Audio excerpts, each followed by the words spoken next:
Jadi kami ingin sampaikan perkembangan proses penyidikan atas dugaan tindak pidana korupsi berupa suap dalam pengurusan perkara di Mahkamah Agung dengan tersangka SD dan kawan-kawan. Jadi benar saat ini KPK kembali melakukan proses penyidikan baru terkait dugaan pemberian dan penerimaan suap dalam pengurusan perkara di Mahkamah Agung. Tentu setelah sebelumnya kami menemukan kecukupan adanya alat bukti termasuk pihak yang dapat dipertanggungjawabkan secara hukum.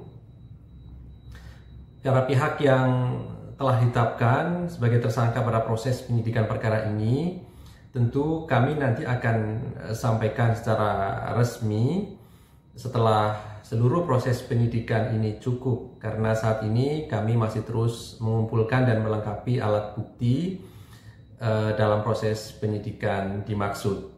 Namun demikian, setiap perkembangan dari kegiatan penyidikan yang kami lakukan ini kami pastikan selalu diinformasikan kepada masyarakat sebagai bentuk transparansi atas kerja-kerja KPK.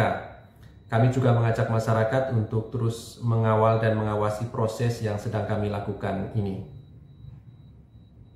Jadi kami ingin sampaikan perkembangan proses penyidikan atas dugaan tindak pidana korupsi berupa suap dalam pengurusan perkara di Mahkamah Agung dengan tersangka SD dan kawan-kawan.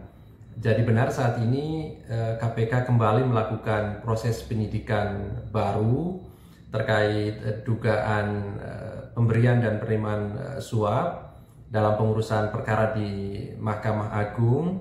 Tentu setelah sebelumnya kami menemukan kecukupan adanya alat bukti termasuk pihak yang dapat dipertanggungjawabkan secara hukum.